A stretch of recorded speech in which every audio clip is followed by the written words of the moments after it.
കണ്ണൂർ മട്ടന്നൂർ കോടോളിപ്രത്ത് ദമ്പതികൾ വീടിനുള്ളിൽ തൂങ്ങി മരിച്ച നിലയിൽ. ഗോകുലം വീട്ടിൽ ബാബു, ഭാര്യ സജിത എന്നിവരാണ് മരിച്ചത്. ഉച്ചയായിട്ടും വീട് തുറക്കാത്തതോടെ ഇവരുടെ മകൻ വീട്ടിലെത്തി മറ്റൊരു താക്കോൽ ഉപയോഗിച്ച് വാതിൽ തുറന്നു നോക്കിയപ്പോഴാണ് ഇരുവരെയും തൂങ്ങി മരിച്ച നിലയിൽ കണ്ടെത്തിയത്.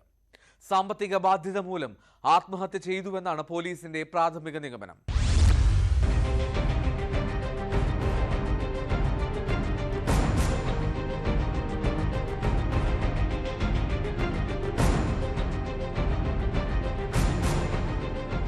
ഉച്ചയ്ക്ക് 12ഓടെ വീടിനുള്ളിലാണ് ദമ്പതിമാരെ തൂങ്ങി മരിച്ച നിലയിൽ കണ്ടെത്തിയത്.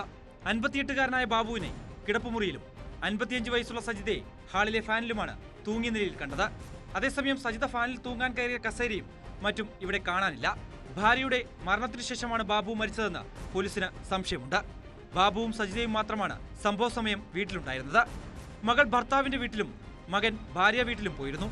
ഉച്ചയായിട്ടും വീട് തുറക്കാത്തതിനാൽ സമീപത്ത് താമസിക്കുന്നവർ മകൻ സുഭിജിത്തിനെ വിവരമറിയിച്ചു. ഇയാൾ വീട്ടിലെത്തി മറ്റൊരു താക്കോൽ ഉപയോഗിച്ച് വാതിൽ തുറന്നു നോക്കിയപ്പോഴാണ് ഇരുവരെയും തൂങ്ങി മരിച്ച നിലയിൽ കണ്ടത്.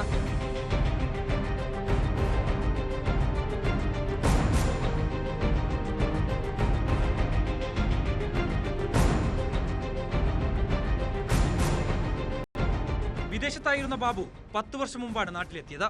പലിശയടക്കം 25 ലക്ഷത്തോളം രൂപ ബാങ്കിൽ അടയ്ക്കാനുണ്ടായിരുന്നുവെന്നും ഇതിന്റെ പ്രയാസത്തിലായിരുന്നു ബാബുവെന്നും നാട്ടുകാർ പോലീസിനോട് പറഞ്ഞു.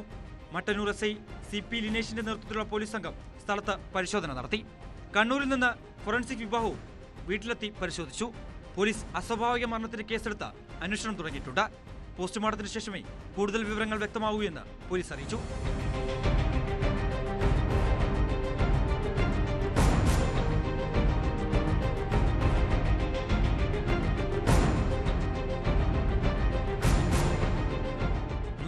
കണ്ണൂർ.